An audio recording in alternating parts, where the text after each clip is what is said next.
sama-sama merenungkan tentang dosa-dosa kita di masa lalu. Mari kita sama-sama tundukkan hati kita. Kita buang ego dan kesombongan kita. Coba kita sama-sama ingat-ingat kembali hari-hari yang pernah kita lalui dalam hidup. Hari-hari yang pernah kita isi dengan perbuatan dosa-dosa besar dalam hidup kita. Karena sungguh tak ada satupun manusia yang tidak pernah berbuat dosa.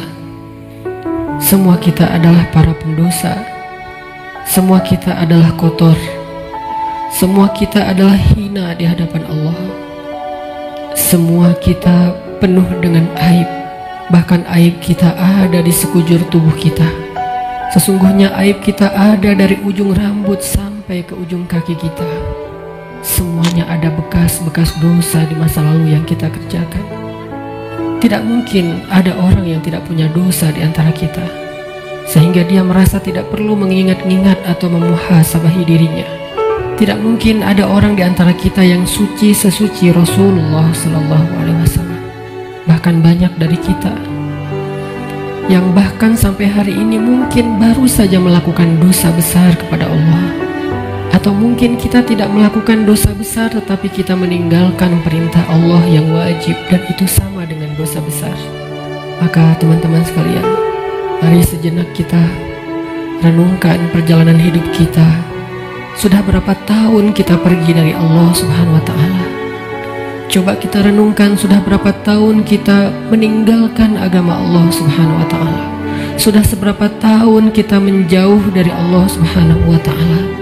Sudah berapa tahun kita mengabaikan perintah dan larangan Allah Subhanahu wa Ta'ala? Sudah berapa tahun kita mengabaikan panggilan-panggilan azan untuk menghadap Allah Subhanahu wa Ta'ala? Sudah berapa tahun kita hidup hanya dengan pilihan kita sendiri, seolah-olah kita lebih tahu yang baik dan buruk daripada Allah Subhanahu wa Ta'ala? Sudah berapa tahun kita menjadikan Allah tidak lagi penting dalam hidup kita? Coba renungkan perjalanan hidup kita. Apa yang telah menjadikan hidup kita berantakan selama ini?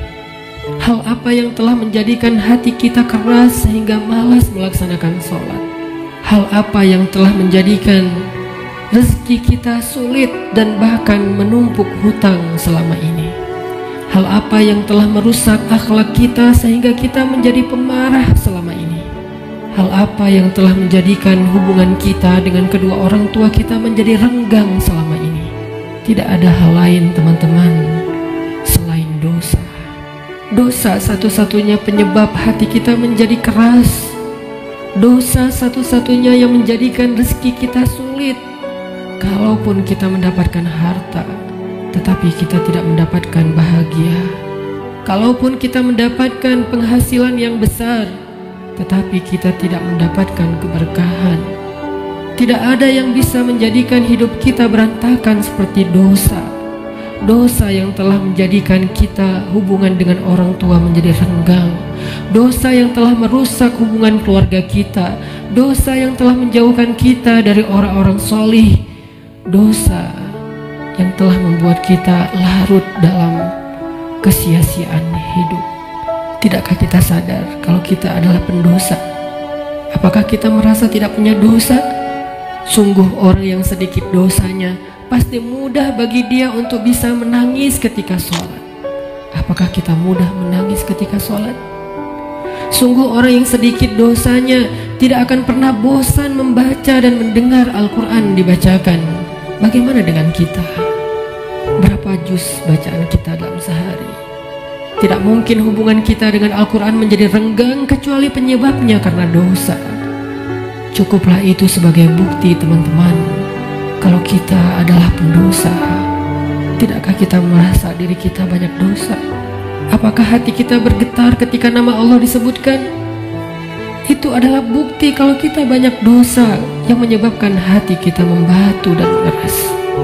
Tidakkah kita sadar kita banyak dosa, bahwa kita belum mampu benar-benar berbakti dan membalas semua jasa-jasa kedua orang tua kita? Tidak mungkin hubungan kita dengan orang tua menjadi buruk kecuali penyebabnya karena dosa. Tidakkah kita sadar kalau diri kita ini adalah pendosa? Lihatlah berapa sering kita marah dalam satu hari. Karena sesungguhnya orang yang sedikit dosanya, Allah akan kuatkan kesabarannya dan ditahan amarahnya.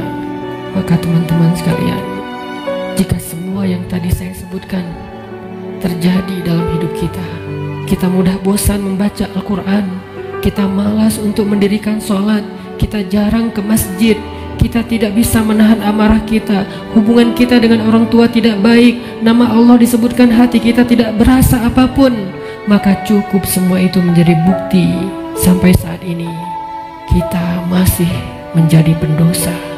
Maka marilah teman-teman sekalian, kita akui saja dosa kita, karena orang yang tidak mengakui dosa-dosa dan kesalahannya adalah orang sombong di hadapan Allah. Akui saja kalau kita adalah pendosa. Kita adalah pendosa yang butuh ampunan Allah.